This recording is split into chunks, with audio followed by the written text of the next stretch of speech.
Hey everyone, it's Jack and Ross from Cultaholic.com here, and it's Friday morning and we've got a news update, but unfortunately it is quite a sad and tragic news update, as you'll find out in our first piece. But towards the end of the video we are going to take a look at some other things as well, including the Money in the Bank card and some news surrounding that as well. But yeah, there's only really one place to start, so let's take a look at the headlines. Former WWE Superstar Ashley Massaro has tragically passed away at the very young age of 39. Elsewhere, we have medical updates on Ric Flair after TMZ erroneously reported that he was rushed to hospital after suffering an emergency. And finally, we take a look at the identity of the person replacing Alexa Bliss at this Sunday's Money in the Bank. So first of all, yes, it was reported by several news sites last night, including the likes of Pro Wrestling Sheet, and it has been confirmed by WWE as well that former superstar Ashley Massaro has tragically passed away at the very young age of 39. It's being treated as non-suspicious, but yes, unfortunately it does seem to be true.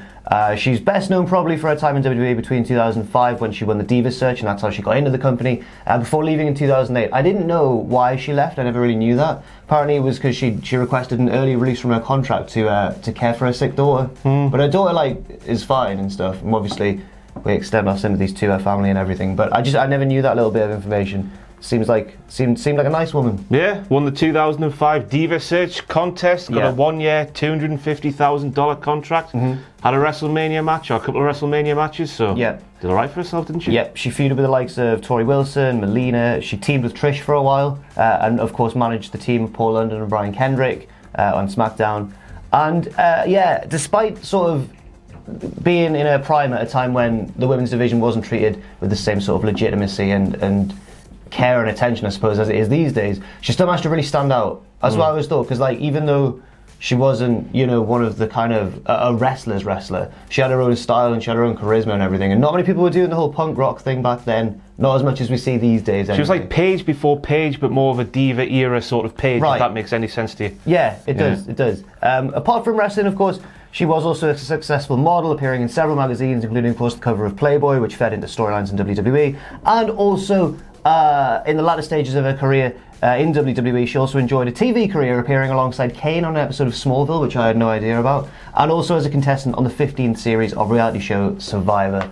Yeah, once again, we just want to extend our sympathies to all of her friends and family, and it's just a really sad one. She's so young as well, 39. Too young, that. Yeah. Next up, we're going to take a look at Ric Flair's health status, because, a day or two ago, it was panic station. I didn't like looking at Twitter yesterday afternoon, Well, you've been off all week, and I imagine that it's been quite stressful whenever you try. This broke yesterday afternoon. Right. One person was saying this, then one journalist came out and said, no, it's much worse, and you hear someone else say something else. God almighty me. Yes. Originally, TMZ reported that Ric Flair was rushed to hospital after suffering a medical emergency, and obviously because he's not had the best of times health-wise he's had a couple of health scares here and there over the past year or so, so it did just send everyone into it. Everyone was like, well, that's really bad news for Ric Flair.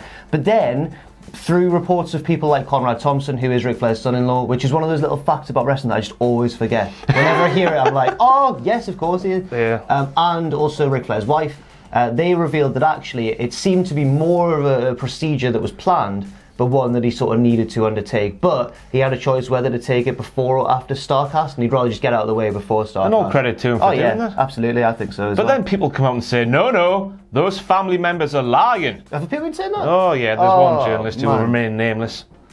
That is dreadful. TMZ connections and whatnot. So yes, Flair's wife released a statement to TMZ to further clarify the situation and kind of correct them, I guess. Due to ongoing health complications, Ric was taken to hospital and is expected to undergo a procedure tomorrow morning, after which he expects to fully recover, which is very different from rush to hospital after a medical emergency. Yes. It's ongoing health concerns, and he was taken to hospital and is expected to fully recover from the procedure. It's worrying. Yes, worried about you, Rick. It is still obviously, we want to wish him well and everything. It's not something to take lightly, but I feel like the reporting on that has been terrible. Oh, it's been all over the shop. Yeah. Just believe what the family are saying, for Christ's sake. Yeah. Why would they lie? I don't know. Yeah. But yes, hopefully Rick makes a full recovery, and we see him out in StarCast, out in Vegas, having a grand old time. Wouldn't mind a Chardonnay with Rick on the strip. I couldn't handle that. Next up, let's find out who has replaced Alexa Bliss. Well, you're never going to guess who it is. At Money in the Bank, because of course Alexa is suffering from a kind of an undisclosed injury issue. Apparently it's a real concussion related thing. She always, that always seems, which is worrying. Yeah, it is. Yeah. I'm hoping, there's a part of my brain, because I watched a little bit of Raw this week, and there was a little interaction between a slightly less crazy Nikki Cross and Alexa Bliss. Oh, so I think hopefully, what you're going to say. hopefully Nikki is under the table working for Alexa, and Alexa's just gone, oh, I'm a bit sore. Oh, I thought you were going to say as Nikki gets more and more sensible, Alexa gets more and more psychotic. But I hope that's where it goes. Like Alexa tries to turn Nikki into her, and then Nikki turns on Alexa, and they get a feud from that. Yes. But I just don't want it to be real because it's soul destroying, isn't it? Seeing Alexa Bliss just being ruled out of pay-per-view after pay-per-view after pay-per-view. Yeah, it does seem to happen quite a lot, and it is very sad. But they were saying when it was announced, WWE said a replacement will be announced soon, and to be honest, I would have put, I think, several houses on who it was, and it was Nikki Cross. She's replacing Alexa Bliss in the Women's Money in the Bank ladder match, which you will have guessed if you watched Raw, because she was the only obvious candidate really who wasn't already in the match, and she replaced Alexa on Raw. But the storyline then, before they announced the injury, was that she'd lost her gear or had been lost in the flight over. She forgot her shoes a week or two ago. This time her luggage got lost. Oh, she's on the phone to the airline being like, well, find it then. And then Nikki's there. It's been a disaster for luggage in WWE this week. I saw, Liv Morgan, her handle snapped off her bag so she couldn't pull it. Was that a shoot? God, it was tragic. Bloody hell. Rest in peace suitcase. So Alexa's going to not be in the Money in the Bank ladder match, but I imagine if Nikki wins, she'll try and be like, give me the briefcase then. Yeah, right, I can see what you mean. Yeah. I just don't want it to be a real injury, which apparently it is. Yeah, that would be very sad if it was true. Nikki didn't just interact with Alexa backstage on Raw as well. There was a bit after the match when Nikki won the Fatal 4-Way, she replaced Alexa in, and then Alexa did the thing that all wrestlers do in the go-home show to Money in the Bank. They climb the ladder to show that if this was on Sunday... I saw this with, who was it? Corbin? It was Ricochet. Oh, he's won. There's no point in going on Sunday, he's got the briefcase.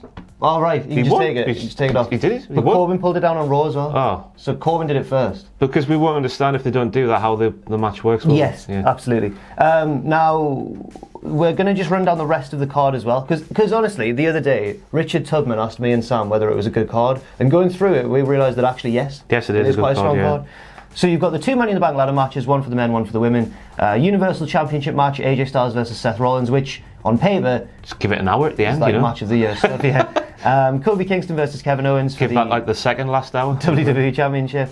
Becky Lynch has got two title matches, of course, defending the SmackDown belt against Charlotte and the Raw belt against Lacey Evans. I'm quite intrigued by what's going to happen there. She could keep both, she could lose one. I don't think she'll lose both. I think if Charlotte's match is second, Charlotte will win. Yes. And then Becky will end up on Raw. But with the wildcard thing, is that still a thing? Oh yeah, the wildcard thing is still a thing, yeah, I don't really understand. Both Raw and SmackDown this week opened with Roman Reigns and The Miz slagging off Shane and Elias. Yeah. So it doesn't feel like there's a brand split anymore, really. Yeah. Everything feels like Raw. Miz versus Shane in a steel cage match, which I hope is... George is going to get involved. He's going to scale the side of the cage. Yes, he is. Jump off the top. Swanton. Roman Reigns versus Elias, which I'm not particularly excited for. And Samoa Joe versus Rey Mysterio for the United States Big Dom will get involved there. The what? Big Dom? Big Dom? Big Dom. Dominic. Oh yeah, of course.